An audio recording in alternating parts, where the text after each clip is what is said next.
कल जब बजट आया तो कई चर्चाएं शुरू हो गई। जॉब और टैक्स किसी बजट की चर्चा में रहने वाले वो दो बड़े शब्द होते हैं, क्योंकि इन्हीं दो शब्दों के इर्द गिर्द किसी बजट को पास या फिर फेल माना जाता है।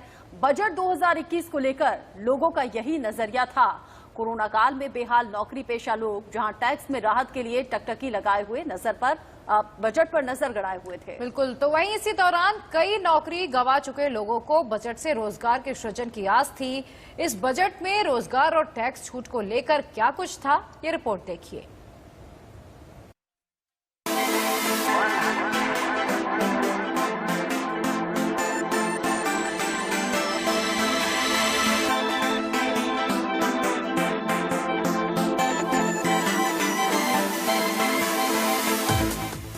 भारत दुनिया के नौजवान देशों में शुमार है, क्योंकि भारत में करीब 50% आबादी की उम्र 25 साल से कम है।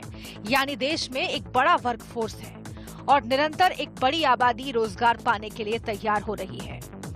और किसी देश के लिए समय समय पर युवाओं के लिए रोजगार सृजित करना एक बड़ी चुनौती होती है।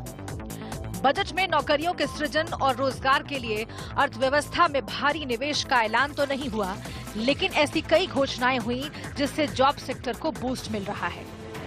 बजट के मुताबिक किन किन सेक्टर्स में आने वाले दिनों में नौकरियों की संभावना बढ़ेगी, उन पर एक नजर डालते हैं।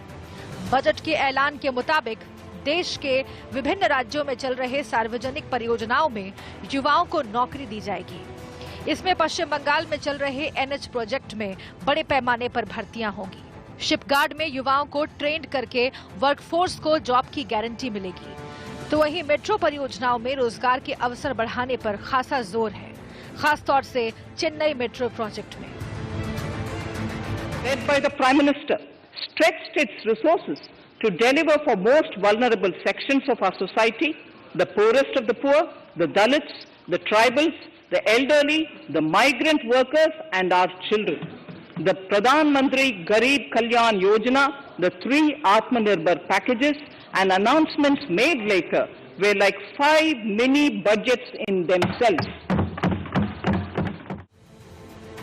कपड़ा उद्योग देश में रोजगार के लिए रीढ़ की हड्डी माना जाता है।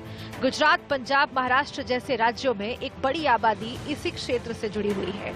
इसीलिए सरकार ने टेक्सटाइल क्षेत्र में निवेश के लिए रोडमैप तैयार किया है। और इसी के साथ वक्त एक छोटे से ब्रेक का, फौरन हाजिर होंगे, बने रहिए।